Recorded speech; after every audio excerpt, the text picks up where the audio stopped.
राहणार त्र्यंबकेश्वर. प्रबोधन बहुउद्देशीय संस्था नाशिककडनं आम्हाला हे कॉम्पिटेटिव्ह एक्झामसाठी पुस्तके देण्यात आलेली आहेत. यामुळे आम्हाला पुढील वाटचालीसाठी खूप खूप मदत झालेली आहे. त्याबद्दल त्यांचे धन्यवाद. नमस्कार. आपल्या सर्वांच्या कपाटात अशी काही पुस्तके असतात ज्यांनी आपल्याला खूप काही शिकवलंय, घडवलंय आणि आयुष्यात पुढे जाण्याची योग्य ती दिशा दिली. पण आज तीच पुस्तके कपाटात शांतपणे पडून आहेत. ना त्यांना कोणी वाचतंय, ना त्यातून ज्ञान पुढे येते. मित्रांनो, प्रत्येक पुस्तकामध्ये एक नवीन आयुष्य घडवण्याची ताकद असते आणि म्हणूनच आता या पुस्तकांना पुन्हा एकदा पुनर्जन्माची गरज आहे. मी कविता पालवे, प्रबोधन बहुउद्देशीय संस्था नाशिक, तुम्हा सर्वांना मनापासून आव्हान करते की तुमच्याकडे असलेली जुनी पण उपयुक्त अशी पुस्तके जसे की शालेय, स्पर्धा परीक्षा, कथा, कादंबऱ्या किंवा कोणतेही ज्ञानवर्धक साहित्य तुम्ही आम्हाला द्या.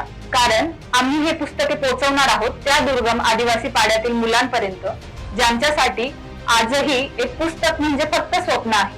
त्यांच्याकडे शिकण्याची जिद्द आहे, मात्र साधनांची कमतरता आहे. तुमचं एक पुस्तक एखाद्या मुलाचं संपूर्ण भविष्य बदलवू शकतं. तुम्ही हे पुस्तके आम्हाला कुरिअर करू शकता किंवा ज्या जिल्ह्यांमध्ये आमच्या शाखा आहेत त्या शाखांमध्ये जाऊन स्वतः देखील देऊ शकतात.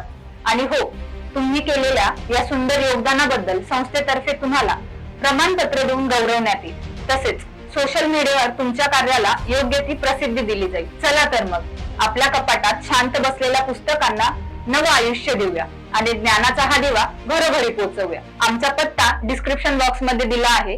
त्याचबरोबर स्क्रीनवर दिसणाऱ्या नंबरवर तुम्ही आमच्यासोबत संपर्क साधू शकता. धन्यवाद.